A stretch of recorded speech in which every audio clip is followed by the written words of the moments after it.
Assalamualaikum warahmatullahi wabarakatuh. Berikut merupakan video pembelajaran mengenal anak berkebutuhan khusus atau lamban belajar.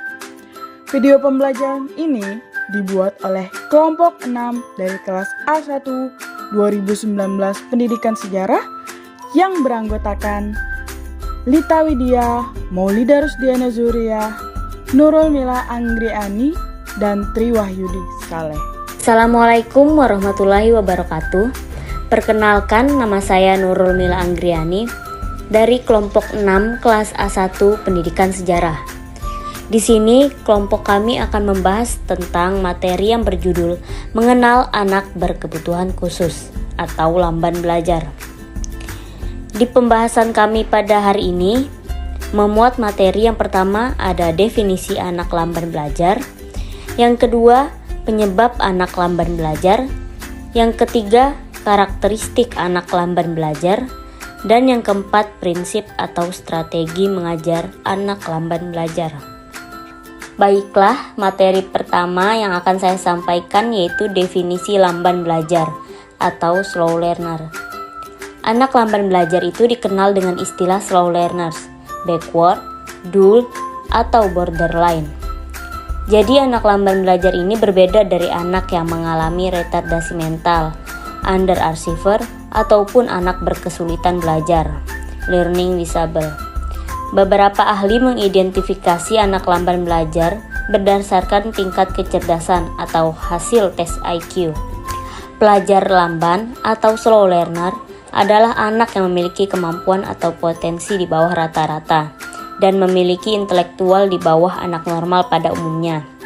Jadi slow learner ini adalah siswa yang lambat dalam proses belajar, sehingga ia itu membutuhkan waktu yang lebih lama dibandingkan sekelompok siswa lain yang memiliki taraf potensi intelektual yang sama. Anak seperti ini berbeda dengan anak yang lain.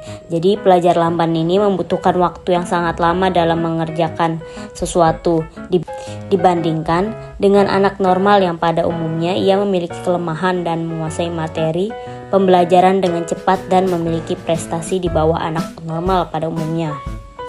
Sekian dari saya. Selanjutnya akan dilanjutkan oleh teman saya. Assalamualaikum warahmatullahi wabarakatuh. Nama saya Tri Wahyudi Saleh, NIM 1910 111110012. Saya akan melanjutkan tentang pembahasan selanjutnya tentang penyebab lambat belajar. Penyebab dari kesulitan belajar yang dialami oleh anak-anak lambat belajar terdiri dari 5 kategori utama. 5 kategori utama itu adalah sebab genetik, prenatal, prenatal, postnatal, dan lingkungan. Sebab genetik termasuk di dalamnya adalah gangguan biokimia dalam tubuh seperti galaktosemia dan PKO. PKO adalah suatu gangguan metabolisme genetis di mana oksidasi yang dapat lengkap dari suatu asam amino dapat menyebabkan kerusakan pada otak atau cerebral mental retardaction. Sedangkan galaksomia adalah suatu gangguan biokimia di mana terdapat dependensi enzim yang dibutuhkan untuk metabolisme galaktosa yang layak. Kemajuan di bidang kedokteran pada saat ini memungkinkan PKO dan galaktosemia dapat dideteksi lebih awal melalui tes urin. Deteksi dini yang dilakukan dapat menimbulkan efek negatif yang ditimbulkan dengan melakukan tindakan pencegahan. Anak lambat belajar disebabkan oleh 2 faktor, yakni faktor eksternal dan faktor internal. Faktor internal adalah faktor yang berasal dari dalam diri seseorang kelainan tingkah laku anak yang tergolong dalam slow learner ialah menggambarkan adanya suatu yang kurang sempurna pada pusat susunan sarafnya. Keadaan demikian biasanya terjadi semasa anak masih dalam kandungan atau pada waktu dilahirkan. Sedangkan faktor eksternal atau lingkungan merupakan faktor yang berasal dari luar atau kondisi lingkungan yang meliputi nutrisi, kesehatan, kualitas stimulasi, iklim, emosional keluarga, dan tipe umpan balik yang diperoleh melalui perilaku. Dari kedua faktor tersebut sangat berpengaruh terhadap kemampuan akademik seorang anak. Baik, itu saja yang dapat saya sampaikan. Terima kasih. Baik, kita masuk ke materi selanjutnya, yaitu karakteristik lamban belajar. Anak berkebutuhan khusus ialah mereka yang terhambat secara fisik, kognitif, dan sosial dalam mengembangkan potensinya secara maksimal. Terdapat berbagai macam jenis anak berkebutuhan khusus dengan karakteristiknya masing-masing. Adapun karakteristik yang dapat diamati pada anak lamban belajar ini dapat dikelompokkan menjadi dua, yaitu karakteristik secara umum dan karakteristik secara khusus.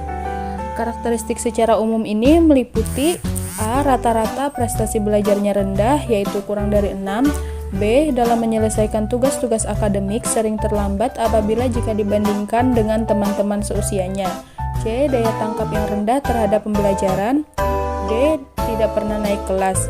Adapun untuk karakteristik khusus meliputi A. Anak sulit menangkap pelajaran. B. Pemahaman dalam mengikuti pembelajaran sangat kurang. C. Keterampilan yang terbatas. D. Kurang mampu mengikuti pembelajaran di kelas. Dan E. Rata-rata nilai rendah. Nah, dari kedua karakteristik di atas dapat digambarkan keterbatasan dari pelajar lamban. Maka dari itu sangat diperlukan penanganan secara khusus oleh tenaga pengajar agar pelajar mampu menyerap materi dengan metode pembelajaran yang sudah dirancang khusus atau mungkin sudah dimodifikasi sedemikian rupa bagi pelajar lamban. Jadi dapat disimpulkan bahwa dengan keadaannya sebagai anak lamban belajar ini tentu berdampak pada lingkungan sekitarnya, baik itu dalam lingkungan sekolah maupun dalam lingkungan masyarakatnya. Seperti halnya beberapa ciri-ciri yang menonjol pada saat pembelajaran dan dalam lingkungan sekitar, seperti anak lamban belajar ini umumnya mengalami kegagalan dalam memahami materi pembelajaran dan konsep-konsep dasar di bidang akademik. Misalnya seperti membaca, menulis, matematika atau berhitung, dan bahasa. Selain itu, terdapat pula kesulitan dalam menentukan arah, waktu, dan ukuran, seperti arah kiri dan kanan, depan dan belakang, lebar dan sempit. Adapun ciri-ciri lainnya, anak lamban belajar mempunyai daya ingat rendah. Lalu anak lamban belajar juga sulit dalam bersosialisasi dengan lingkungannya. Anak lamban belajar ini lebih sering pasif, minder, hingga menarik diri dari pergaulannya. Baik, langsung saja kita masuk pada materi prinsip atau strategi mengajar anak lamban belajar. Baiklah, umumnya strategi dikenal sebagai taktik, metode, bahkan dikenal sebagai cara yang digunakan untuk menyusun langkah-langkah tertentu dalam mencapai tujuan tertentu. Kemudian, strategi pembelajaran merupakan sarana untuk mencapai tujuan dari suatu pokok bahasan atau serangkaian pembelajaran yang telah diberikan kepada anak.